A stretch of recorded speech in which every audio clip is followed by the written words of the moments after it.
Picture this, a book that promises to unlock the secrets of wealth, written by a guy who claims he cracked the code to financial freedom. That's Robert Kiyosaki, the mastermind behind Rich Dad, Poor Dad. Over 32 million copies sold, a global empire of seminars, and a reputation as the original financial influencer. But is his advice the real deal, or just a slick sales pitch? If you've ever wondered whether Kiyosaki's wealth formula can work for you, this video will blow the lid off his story. Smash that like button if you're ready for the truth, and let's dive in. Let's rewind to 1997.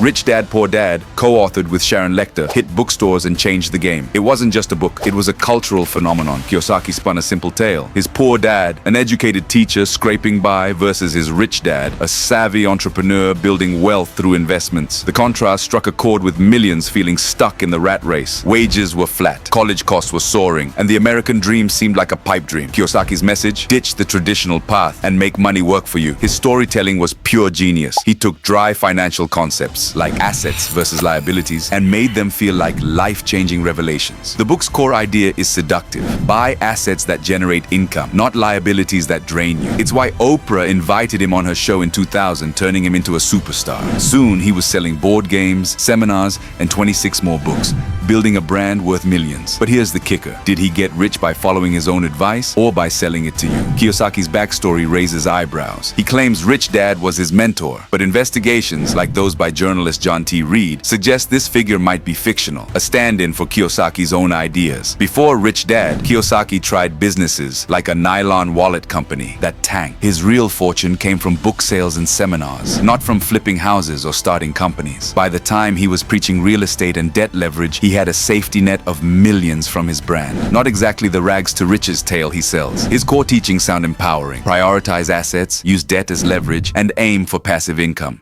But there's a catch. Leveraging debt, borrowing to invest, can amplify gains, but it's a double-edged sword. If the market tanks, like it did in 2008, you're toast. Kiyosaki's seminars in 2007 pushed heavy borrowing for real estate, right before the housing crash wiped out countless followers. His advice assumes you've got the skills and timing to pull it off, but most people don't.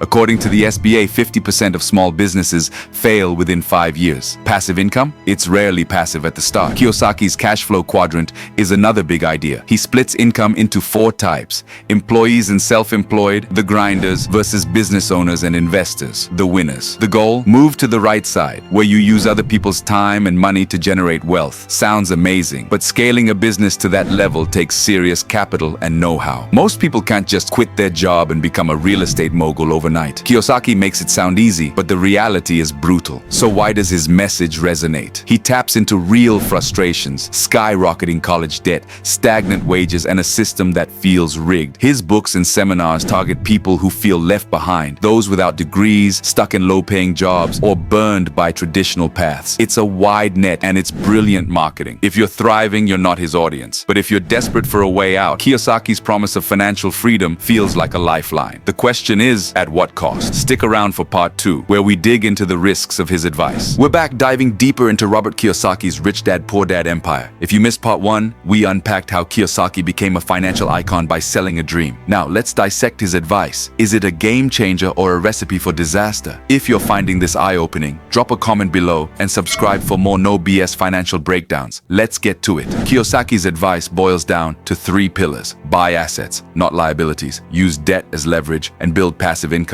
On the surface, it's solid. Assets like real estate or stocks can grow wealth, while liabilities like car loans drain it. But Kiyosaki's spin is bold. He pushes debt as a wealth-building tool, calling it other people's money. Borrowing to buy a rental property can work if you know the market and manage risks. But for novices, it's like handing a toddler a flamethrower. In 2007, his seminars hyped up real estate debt right before the global financial crisis crushed millions. Timing matters, and Kiyosaki rarely mentions that. His cash flow quadrant is another cornerstone. Employees and self-employed folks trade time for money. Kiyosaki says that's a trap. Business owners and investors, though, leverage systems and people for passive income. It's an inspiring vision, but the leap is massive. Starting a business that runs without you requires capital, expertise, and often years of grinding. Per the US Census, only 10% of businesses employ enough staff to be hands-off. For most, passive income is a pipe dream, not a plan. What makes Kiyosaki's advice dangerous is its one-size-fits-all vibe. Personal finance isn't universal. Your goals, income, and risk tolerance matter. A single mom saving for her kids' college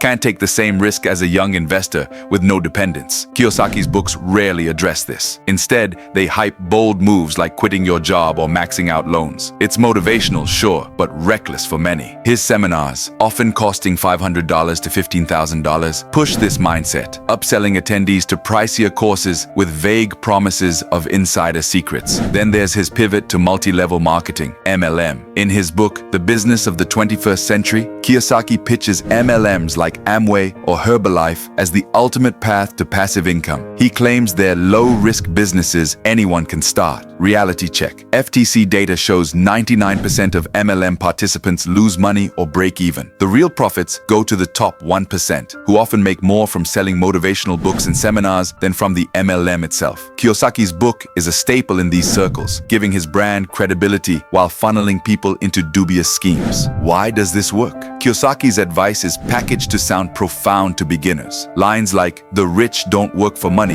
hit hard if you're struggling. He's not wrong that financial education is lacking. Schools don't teach budgeting or investing, but his solutions oversimplify the problem. Building wealth takes discipline, not just bold bets. His seminars thrive on emotional appeals, not practical steps. Attendees leave pumped up, but often no closer to financial freedom, especially after shelling out thousands. Kiyosaki's wealth comes from selling this vision, not living it. His books and seminars generate millions, letting him take risks, like real estate deals or gold mine investments that most can't afford. He's not eating his own cooking, he's selling the recipe. And while some followers strike gold, others crash and burn, too embarrassed to share their failures. In part 3, we'll pull back the curtain on his wildest claims and what they mean for you. Don't go anywhere, this gets juicy. Here we are, part 3 of our deep dive into Robert Kiyosaki's Rich Dad, Poor Dad empire. We've covered his rise and dissected his advice. Now let's expose the darker side of his brand and answer the big question. Should you follow his playbook? If you're still with us, you're in for some wild revelations. Hit that subscribe button to join our community of money-savvy viewers, and let's wrap this up.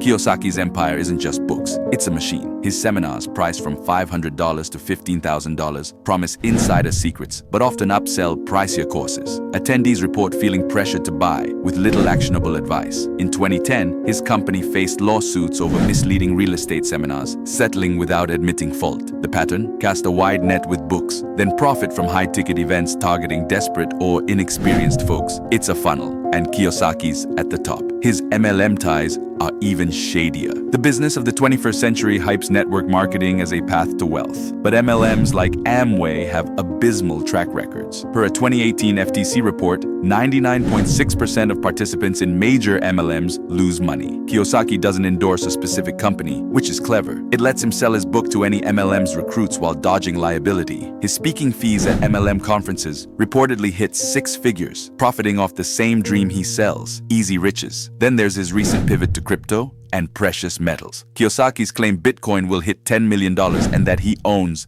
the biggest gold mine in America. Fact check. The largest U.S. gold mine, Carlin, is owned by Newmont Corporation, not Kiyosaki. His website mentions a copper mine with potential gold deposits, but it's unverified and far from the biggest. These bold claims grab headlines and sell courses, but they're shaky at best. Why accept worthless dollars for his seminars if he truly believes in gold? The biggest issue? Kiyosaki's advice thrives on hype, not nuance. Personal finance is personal. Your income, goals, and risk tolerance shape what works. His blanket advice to leverage debt or start businesses ignores this. Success stories from his followers exist, but survivorship bias hides the failures. People who lost everything betting on his strategies don't post YouTube testimonials. Meanwhile, Kiyosaki's wealth cushions him from the risks he preaches. So should you follow him? If you're new to finance, his books can spark a money mindset. Assets over liabilities is solid advice, but take his bolder claims with a grain of salt. Skip the seminars. You can learn budgeting,